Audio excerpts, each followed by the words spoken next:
ஹரி ஓம். ஓம் யோகவிதாம் நேத்ரே நமஹ. இது 19வது மந்திரம். போன மந்திரத்திலே சொன்னால் யோகாய நமஹா.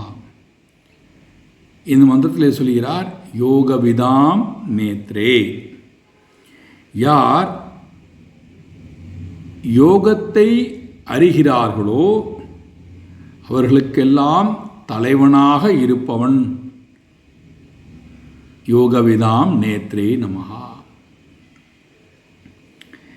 யோகி என்று சொல்லுகின்ற நேரத்திலே யார் உண்மையை குறித்து விசாரம் செய்து நன்றாக அதை அறிந்து கொண்டு யார் அதை அடைந்திருக்கிறார்களோ அவர்கள் யோகவித் என்று சொல்லப்படுகிறார்.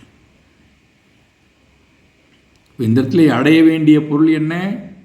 நான் என்னுடைய சொரூபத்தை அடைவது, அதை நன்றாக அறிந்து அதை அடைந்து அதுவாகவே இருக்கிறேன். அப்பேற்பட்ட யோகவித், உண்மையை நன்றாக அறிந்து அதிலேயே இருக்கக்கூடிய ஞானிகள், யோகிகள் யாரோ அவர்கள் யோகவிதாம். அப்பேற்பட்ட உண்மையை அறிந்து கொண்டிருக்கக்கூடியவர்களில் இந்த பகவான் எப்படி இருக்கிறாராம்? நேத்ரே நமஹா. அந்த யோகிகளை எல்லாம் யார் அறிந்து கொண்டிருக்கிறாரோ, ஞானிகளுக்கெல்லாம் ஞானியாக இருந்து கொண்டு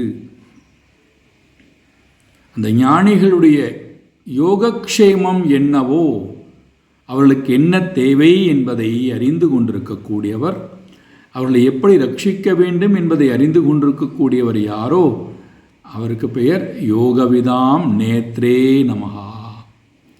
அப்போது பகவான் கீதையில் சொல்கிறார், நீ என்னையே நினைத்து கொண்டிருந்தால் உனக்கு என்ன தேவையோ அந்த யோகத்தை நானே கொடுக்கிறேன், ரட்சிக்கக்கூடிய வேலையையும் நானே செய்கிறேன் என்று சொல்கிறார்.